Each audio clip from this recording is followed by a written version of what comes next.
अस्सलाम वालेकुम नाजरीन, आपका खैर मकदम है QNS न्यूज़ में। मैं आपका मेज़बान भट्ट इम्तियाज़। आज हम ज़िला सोपोर के निगीन बाग एरिया में है। कुछ दिन पहले KS एग्ज़ाम का जो है रिज़ल्ट निकला है। 13th रैंक जो है वो शाफिया मकबूल के नाम है। ये उनसे सीधे बात करते हैं। मैं सोपोर से बिलोंग करती हूँ और मेरी स्कूलिंग एक्स्ट्रा सब कुछ सोपोर से ही हुई है। फिर आफ्टर दैट 12th के बाद मैंने ग्रेजुएशन जम्मू से की है। मैं थोड़ी रिलीजियस भी हूँ, इसलिए प्रॉफेट मोहम्मद सल्लल्लाहु अलैहि वसल्लम भी मेरे रोल मॉडल है। खुशी तो मुझे सबसे ज़्यादा हुई क्योंकि मैं इस फील्ड में काफ़ी टाइम से स्ट्रगल कर रही थी, क्योंकि मेरा लास्ट ईयर भी नहीं हुआ था इसमें, और अनफॉर्चुनेट मेरा 2 मार्क्स से तब रहा था, वो भी एक बिकॉज ऑफ एक ऑप्शनल की वजह से। तो that was my wrong choice. तो उस वजह से मुझे काफ़ी बैड भी लगा था उस टाइम पे कि क्योंकि मतलब मैंने इतना उसमें हार्ड वर्क पुट ऑन किया था, लेकिन मेरा तब भी नहीं उसमें हुआ। एंड जब मेरा इस बार फाइनली हुआ तो मैं इस बार बहुत खुश हुई। मैंने इंजीनियरिंग की है, तो उसके बाद ही मैंने सोचा था कि मैं इसके लिए, तो इसलिए मैंने आफ्टर दैट ही सिविल सर्विसेज की प्रिपरेशन स्टार्ट की थी। एंड उसके बाद मैंने बेसिकली IAS के लिए प्रिपेयर किया था, तो अनफॉर्चुनेट मेरा उसमें नहीं हुआ।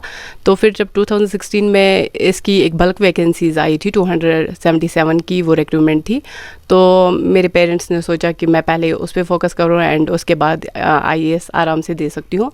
तो मैंने 277 के लिए प्रिपेयर किया, बट उसमें काफ़ी स्टे रहा, 2-3 साल उसमें स्टे रहा, उसकी वजह से बहुत टाइम वेस्ट हुआ हम लोगों का। एंड फाइनली लेकिन अनफॉर्चुनेटली मेरा उसमें नहीं हुआ, तो उसकी वजह से एक तो मेरा टाइम भी बहुत लॉस्ट हुआ। एंड फाइनली मैंने 2018 का भी ये दिया था, तो इसमें मेरा फाइनली अब 13th रैंक है। मेरा बचपन से ही मुझे पढ़ने का बहुत शौक था। मैं थोड़ा बुक वर्म थी, मैं ज़्यादा बुक्स के साथ अटैच रहती थी, तो मैं बचपन से ही बुक्स पढ़ती रहती थी, कोई ना कोई कुछ ना कुछ मैं पढ़ती ही रहती थी, और मुझे अच्छा लगता था बुक्स के साथ रहना। तो ऐसा नहीं है कि मैं सिर्फ पढ़ती रहती हूँ, मैं अदर थिंग्स भी करती हूँ, जैसे मम्मा की हेल्प एंड पापा की हेल्प, या अपने भाई बहन, मैं उनके साथ भी टाइम स्पेंड करती हूँ, और वो पार्ट ऑफ लाइफ है। लेकिन हाँ, मैं ज़्यादातर फैमिली के साथ ही रहती हूँ, जैसे अपनी मम्मा के साथ मम्मा की हेल्प की या अपने भाई बहन की हेल्प की। तो अदर फ्रेंड्स एक्स्ट्रा मैं बहुत कम बनाती हूँ, मेरा वैसे फ्रेंड्स एक्स्ट्रा, क्योंकि मुझे लगता है क्योंकि मैं फैमिली के साथ ज़्यादा टाइम स्पेंड करती हूँ, तो मुझे उसमें ज़्यादा मुझे सीखने को बहुत कुछ मिलता है, एंड दैट्स वाई मैं उन्हीं के साथ रहती थी। मेरे इसमें होली एंड सोली मेरी फैमिली का ही सपोर्ट रहा है। इनफैक्ट क्योंकि मेरे पापा की विश थी कि मैं कर सकती हूँ, उनको मुझ पर फर्म बिलीव था कि मैं ऐसा कर सकती हूँ। बट थोड़ा बीच में स्ट्रगल भी हुआ, क्योंकि 2016 में काफ़ी स्टे लगा, एंड उसमें अनफॉर्चुनेट मेरा नहीं हुआ। तो मेरे पेरेंट्स लेकिन मुझे कभी डिसमोटिवेटेड नहीं किया, क्योंकि उनको सोसाइटी का भी बहुत प्रेशर था कि आप क्यों नहीं, इसने इंजीनियरिंग की है, इसको जॉब के लिए जाना चाहे कहीं ना कहीं, क्यों सिविल सर्विस के लिए प्रिपेयर कर रही है। एंड बट मेरे पेरेंट्स ने मुझे फ्रेंडली कुछ नहीं कहा, एंड मैं इस वजह से मतलब गिव अप मैंने इस वजह से नहीं किया, क्योंकि मेरे पेरेंट्स का काफ़ी सपोर्ट रहा है इस चीज़ में। मैं थोड़ी रिलीजियस भी हूँ, इसलिए प्रॉफेट मोहम्मद सल्लल्लाहु अलैहि वसल्लम भी मेरे रोल मॉडल है।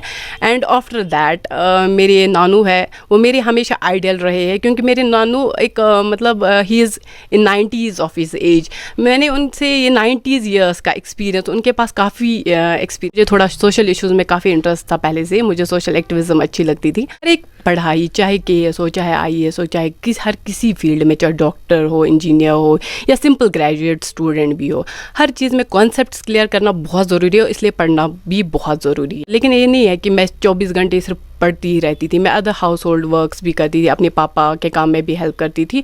तो मेरा ये था कि मैं ओवरऑल सब कुछ कर लेती हूँ, बट ये है कि पढ़ना बहुत ज़रूरी है। एंड बेसिकली पढ़ना ये नहीं है कि आप एग्ज़ाम के टाइम 10 दिन बैठ गए एंड ये अपने कॉन्सेप्ट्स क्लियर करो और सक्सेस तो मिल जाती है, क्योंकि ये ज़रूरी नहीं है आपको फिर कोई जॉब ही मिल जाए, लेकिन अगर आप नॉलेजेबल हो तो आप बहुत कुछ कर सकते हो। आपके पास अगर एक अच्छी मतलब आप अवेयर्ड हो, ये नहीं कि आप वेल स्कूल बनो, वेल एजुकेटेड बनना बहुत ज़रूरी है, क्योंकि तब भी हमारे यहाँ प्रॉब्लम सॉल्व हो सकती है अगर हम वेल एजुकेटेड हो, ना कि वेल स्कूल। हम स्कूलिंग तो कर लेते हैं, हम उसमें मार्क्स लाते हैं 90% हम पेरेंट्स बच्चों को पुश करते हैं आप मार्क्स लाओ, लेकिन उनके बेसिक कॉन्सेप्ट्स ही नहीं क्लियर होते, हम उन पे ओवर बर्डन करते हैं, आप मार्क्स के पीछे भागो।